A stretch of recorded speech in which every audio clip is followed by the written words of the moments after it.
ये जो प्रसंग आपको सुनाने जा रहा हूं, बस एक अनुरोध है कि शुरू करने से पहले अपनी आंखें बंद कर लेना और ध्यान से सुनना। जो भी आपको अनुभूति हो इस प्रसंग को सुनने के बाद कमेंट में लिखना। बरसाना में रहते थे गुलाब खान। गुलाब खान सारंगी बजाते थे। उनकी एक छोटी सी बेटी थी, बड़ी खूबसूरत बच्ची, प्यारी बच्ची, नाम था राधा। गुलाब खान सारंगी बजाते थे राधा रानी के महल में। भजन कीर्तन होता था वहां पर। गोस्वामी जी भजन गाते थे, गुलाब खान सारंगी बजाते थे। जब कीर्तन होता था, भजन होता था, तो उनकी बेटी राधा नृत्य करती थी। यह सिलसिला कई सालों से चल रहा था। ईश्वर जो होते हैं उनके लिए सब एक समान होते हैं, क्योंकि सबको ईश्वर ने बनाया है। हम सब ईश्वर की संतान है। ये भेदभाव, जाति पाति, ये सब कुछ हमने रचा है। ईश्वर ने इंसान रचा, ईश्वर ने अपनी संतान रची और उसकी संतान हम सब है। तो गुलाब खान नियमित रूप से वहां सारंगी बजाते थे। बेटी बड़ी होने लगी थी। सब आपस में बहुत प्रेम करते थे। बच्ची वहीं पली बड़ी, वहीं खेलती थी। जब बड़ी हो गई तो लोगों ने कहा कि गुलाब, अब बिटिया बड़ी हो गई है, अब इसका विवाह कर दे। तो गुलाब ने कहा कि मैं कौन होता हूं विवाह करने वाला, ये तो मेरी राधा है और इसको मेरी राधा रानी ही देखेंगी। विवाह की व्यवस्था करनी होगी तो वही करेगी, क्योंकि मेरे पास तो इतने पैसे नहीं है। तो लोगों ने कहा कि राधा रानी ही व्यवस्था करेगी, तू लड़का तो तलाश कर। राधा के लिए लड़का देखा गया। गुलाब खान ने राधा का विवाह कर दिया। विवाह करने में सबने सहयोग किया। जितने भी वहां के लोग थे, जितने भी भक्त थे राधा रानी के, सबने सहयोग किया। सब अपनी बेटी मानते थे राधा को। राधा की विदाई हो गई। जैसे ही राधा की विदाई हुई, गुलाब खान को लगा कि वो अकेला रह गया, दुनिया में कोई है नहीं। लगातार रो रहा था। विदाई के बाद एक क्षण भी ऐसा नहीं आया जब उसकी आंखों से आंसू नहीं आ रहे थे। वहीं बरसाना में राधा रानी के महल में बैठा रोता रहता। राधा राधा बोलता रहता, रोता रहता, राधा राधा बोलता रहता। बस मुंह से एक ही शब्द निकल रहा था, राधा राधा तू कहां चली गई राधा, राधा मैं तेरे बिना रह नहीं पा रहा हूं, राधा मेरी राधा आजा राधा। सिर्फ यही चल रहा था, राधा राधा राधा राधा राधा राधा। 3 दिन बीत गए, आंखों से अश्रु रुके ही ना। बहुत लोगों ने समझाया, भक्तों ने समझाया कि बेटी पराया धन होती है गुलाब, एक दिन शादी करनी होती है, अच्छे से विवाह हुआ है उसका, वो खुश है अपनी जगह, तू भी शांत हो जा। गुलाब खान का दिल कैसे माने, पूरी जिंदगी एक बेटी के साथ ही तो रहा है। अब सारंगी बजाने का मन नहीं करता था। भजन कीर्तन होता लेकिन गुलाब सारंगी नहीं बजाता था। 3 दिन बीत गए, ना सारंगी बजाई, ना कुछ किया, ना खाया, ना पिया, बस राधा राधा चिल्लाता रहा। बताते हैं कि तीसरे दिन की रात थी। गुलाब खान वहीं बैठा था, राधा रानी के महल में आवाज दे रहा था, राधा राधा कहां चली गई राधा। एक छोटी सी खूबसूरत बच्ची आई, मोटी मोटी आंखों वाली सुंदर बच्ची आई और देखा कि गुलाब खान रो रहे हैं। बोली, बाबा मैं आ गई तुम्हारी राधा, सारंगी नहीं बजाओगे? 3 दिन हो गए हैं सारंगी सुने, सारंगी बजाओगे तभी तो मैं नृत्य करूंगी, सारंगी बजाओ बाबा। गुलाब खान के कांपते हाथों से सारंगी उठी, सारंगी बजी। गुलाब खान उस बच्ची को नृत्य करते हुए देखते रहे और सारंगी बजाते रहे।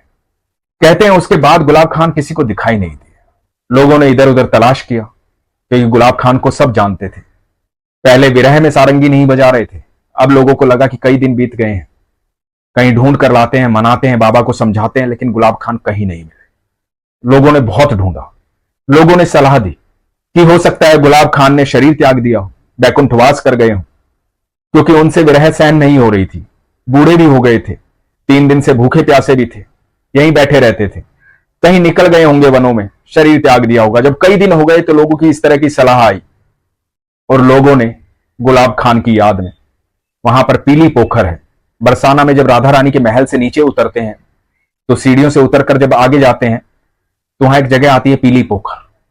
पीली पोखर में एक चबूतरा बनाया गया गुलाब खान की याद में, उनकी समाधि, गुलाब खान का चबूतरा।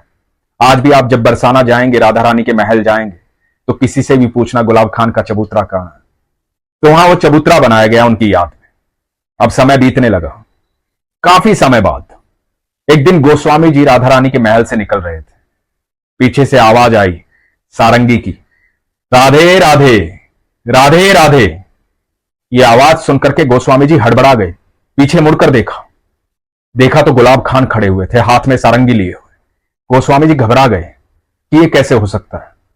गुलाब खान ने तो शरीर छोड़ दिया था, गुलाब खान का तो किसी को पता ही नहीं है, ये कहां से आ सकते हैं। तो गुलाब खान बोले, गोस्वामी जी मैं हूं आपका गुलाब, क्या देख रहे हो। तो गोस्वामी जी बोले, गुलाब कहां थे इतने दिनों से। गुलाब हष्ट पुष्ट दिखाई दे रहे थे, स्वस्थ दिखाई दे रहे थे, चेहरे पर अलग ही रौनक थी, अलग हो रहा था उनका। गोस्वामी जी देखकर हैरान हो गए। तो गुलाब बोले कि मैं तो यही था, इतने दिनों से यही हूं, यही सारंगी बजाता हूं। गोस्वामी जी बोले, तुम यहां कहां थे, सब तुम्हें ढूंढ रहे थे, तुम्हारे नाम का चबूतरा बनवाया है, तुम्हारी समाधि बना दी गई है, सबको लगा तुम बैकुंठवास चले गए, शरीर त्याग दिया है तुमने। गुलाब खान मुस्कुराए, नहीं गोस्वामी जी, मैं तो मेरी राधा रानी की सेवा में हूं, मेरे कन्हैया की सेवा में हूं। गोस्वामी जी ने कहा, क्या कह रहे हो तुम, मेरी समझ में तुम्हारी बात नहीं आ रही है। तो गुलाब खान ने बताया कि एक रात मैं बहुत रो रहा था, यहीं अटारी पर एक बड़ी खूबसूरत बच्ची आई, उसने मुझसे कहा, बाबा 3 दिन हो गए हैं, सारंगी नहीं बजाओगे। मैंने सारंगी बजाई, मैं भाव विभोर हो गया, मुझे कुछ समझ में नहीं आ रहा था। वो बच्ची नृत्य कर रही थी, वो मंदिर के अंदर गई, मैं भी मंदिर के अंदर गया, वो महल में चली गई। जब मैं महल के अंदर गया तो मैंने देखा वो बच्ची कोई और नहीं, मेरी राधा रानी थी, मेरी प्राण प्यारी थी, सर्वेश्वरी थी। लाडली और कन्हैया को एक साथ नृत्य करते देखा, बहुत सारी गोपियां थी, मेरी लाडली और मेरे कन्हैया मेरी सारंगी की धुन पर नृत्य कर रहे थे, मैं सारंगी बजा रहा था। अब मैं रोज सारंगी बजाता था, मेरे कन्हैया और लाडली दोनों नृत्य करते हैं मेरी सारंगी पर, मेरे सामने। मुझे और क्या चाहिए था, मैं सारे दुख भूल गया। बस आज अभी आप दिखाई दिए तो मैंने आवाज दी, राधे राधे। गोस्वामी जी बोले, कैसी पगलाई हुई बातें करता है, तू कह रहा है कि यहां महल में राधा रानी और कन्हैया तुझे नृत्य करते हुए दिखाई दे रहे थे और तू सारंगी बजाता है, और तू इतने दिन से यहां आ रहा है, तू कैसी बातें कर रहा है गुलाब। गुलाब बोला, आपको यकीन नहीं हो रहा, आपको सच में यकीन नहीं हो रहा।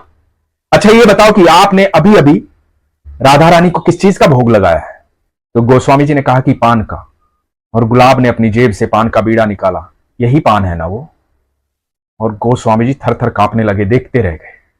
गुलाब बोला, मैं सिर्फ राधा रानी के लिए सारंगी बजाता हूं, मैं उन्हीं के साथ रहता हूं, मुझे इधर उधर क्यों ढूंढते हो, मैं तो यहीं रहता हूं। यह सत्य घटना है। गुलाब खान को किसी ने नहीं देखा, गुलाब खान कहीं दिखाई नहीं देते थे, जीवित सशरीर भगवान में विलीन हो गए, एकदम साक्षात जिसने कृष्ण और राधा रानी को नृत्य करते हुए देखा हो, ऐसे भक्त हैं गुलाब खान। आप जब भी जाएं तो उनके चबूतरे पर जरूर जाना। बरसाना में जाके किसी को भी पूछोगे गुलाब खान का चबूतरा कहां है तो कोई भी बता देगा। लोगों को क्या लगता है कि वृंदावन में कृष्ण और राधा नहीं है, कृष्ण और राधा वहां के कण कण में है। वहां आज भी इतने लोग जाते हैं, और जो लोग जाते हैं वो वापस जब आते हैं तो बदल कर आते हैं। क्यों बदल कर आते हैं, ऐसी कौन सी हवा है वहां पर, ऐसा कौन सा जादू है वहां पर, ऐसा क्या है वहां पर कि वहां से वापस आने के बाद घर में मन ही नहीं लगता, मन करता है कि वापस भाग जाऊं वृंदावन। क्योंकि वहां रहते हैं ठाकुर, क्योंकि वहां है राधा रानी। और जो लोग ये सोचते हैं ना कि भगवान नहीं होते, ईश्वर नहीं होते, मैं सच कहता हूं, एक बार वृंदावन जाओ, एक बार बस उस धरती पर जाकर देखो, वहां जैसे जाओगे ना वैसे वापस नहीं आओगे, बदल जाओगे। यही प्रेम है मेरे कृष्ण का, यही प्रेम है मेरी राधा रानी का। गुलाब खान जैसे विरले भक्त होते हैं जिनको सशरीर राधा रानी और कृष्ण अपने पास बुला लेते हैं, जिनकी सारंगी सुनते हैं। अद्भुत लीला थी। आपको जैसा भी सुनकर लगा हो लिखिएगा जरूर, मैं सुनना चाहूंगा कि आपको कैसी अनुभूति हो, क्योंकि मुझे तो साक्षात कृष्ण राधा रानी दिखाई देते हैं, गुलाब खान सारंगी बजाते हुए दिखाई देते हैं।